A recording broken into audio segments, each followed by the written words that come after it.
A tree has three aspects to it, essentially. One is the roots, the second is the trunk, and third is the crown of the tree. And when we talk about the roots, a healthy tree has healthy roots. The deeper the roots, the stronger the roots, the tree stands strong in storms, cyclones, hurricanes, and tornadoes. And the roots are not seen to our eyes. Ladies and gentlemen, those roots are compared to our spirituality. Our achievements are seen to people, our gadgets are seen to people, our money is seen to people, our accolades are seen to people, our charisma is seen to people, our success is seen to people. What's not seen to the eyes of the people is our roots, our spiritual development. And therefore, I always say, if we do not work on what is unseen, it's very difficult to sustain what is seen. Strengthening the roots happens by connection.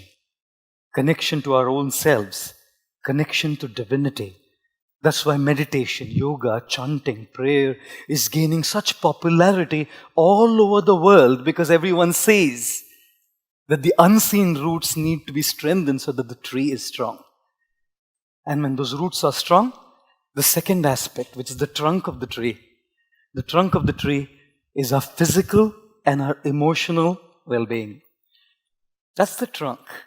And a trunk can stand strong and a trunk can stand stable only if the roots are deep and strong.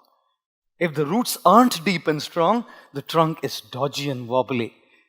A hurricane or a cyclone can shake it, sometimes even uproot it from the very core. I remember very well, in the year 2009, I believe it was the 9th of July, I received a phone call from my mom, 1:30 in the morning, and she was crying on the phone. I guessed it. The inevitable has happened. My father was bedridden from Parkinson's disease. I knew something untoward had taken place. Obviously, my father had passed away. I went for the cremation. My father's body was lying on stage. A few family friends, a couple of relatives were all there. They started talking about my father, all these good things and all of that. And then one member, who was the leader of the community I belonged to, and who also happened to be family, spoke a few words about my father, and then he said, actually this man would have lived longer, but the cause of this man's death is a son. He called me the killer of my father. Did you hear that? Could there be an insult worse than that? That night when I went to my mom's house, even after years of my spiritual practice, I was tossing and turning as these words rang in my ears, that I was the killer of my father. It was because of me that my father had died. Ladies and gentlemen, my mind was restless. My emotional state had been disturbed. And when your emotional state is disturbed, you can't sleep, you can't get anything out of life. Your experience of life is proportional to your emotional state. Therefore, William Blake said, the mind can make heaven out of hell or hell out of heaven. That night, as I tossed and turned, I remember one statement my guru, Radhanath Swami, the author of The Journey Home. If you can grab it, read it, beautiful book. He said, do not give the remote control of your emotions to someone else. That man, by what he was saying, was pressing a button on the remote control and making me feel trash. I depend on you to say that your talk was great and feel good, and I depend on you to say that my talk was bad and I feel trash. That means I've given the remote control to you. I feel good because you make me feel good. I feel bad because you make me feel bad. And how shallow is life that I don't have the guts to take the control of my emotions in my own hands. Ladies and gentlemen, we have to learn how to take the control of our feelings in our own hand. I will not allow any damned person under the sun to make me feel good or bad by what he or she says. If they say good, fine, that's good. Appreciation, nice, I'm happy with it. And even if they trash me, fine, it's their opinion. It's the way they think. And the last one is the crown. The crown is our contribution to the world. The crown is where the fruits come. The crown is where the leaves come. The crown is where the flowers come. And the fruits are for others. The flowers are for others. The leaves are for others. The shade that the crown of the tree gives is for others. Our contribution to others. You know why I'm saying this? I'm saying this because people say that life is like an ice cream. You should enjoy it before it melts. It'll indeed melt away. I say life is like a candle. You should bring light to others before it melts. Both the ice cream melts and the candle melts.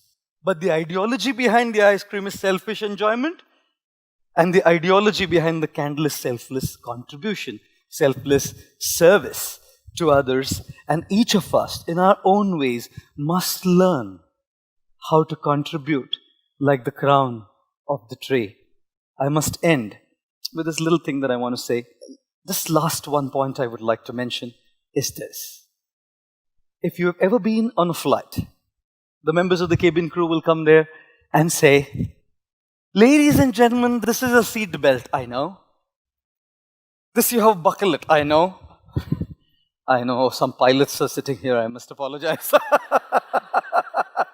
You know, if there be a lack of oxygen supply in the cabin, oxygen masks will drop from the cabin above your heads. Secure your mask properly and breathe normally. Make sure your oxygen mask is secured properly before you help others. God, I thought this is the height of selfishness. But if you don't keep yourself in place, you can't help others. If you don't have resources, you can't share your resources. If you don't feel love, you can't share love. If you don't feel hope, you can't give hope. If you don't feel uplifted, you can't uplift others. Therefore, be selfish first. Care for your roots. Care for your trunk.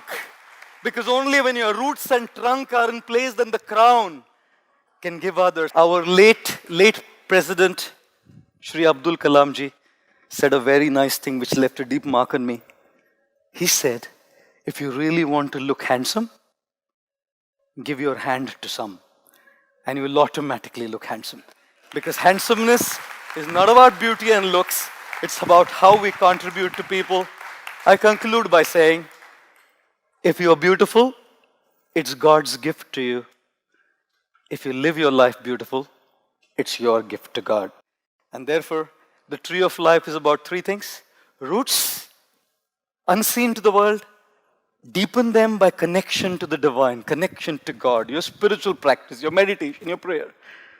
The trunk, which is about cultivation of emotional and physical wellness, emotional stability. Do not allow others to remote control you. And three, the crown is about contribution, giving, returning back, a sense of purpose. Because the purpose of life is a life of purpose. And thus the tree of life teaches us three things: connection, cultivation, and contribution. Ladies and gentlemen, I wish to thank all of you very, very much for your kind attention. Thank you very much.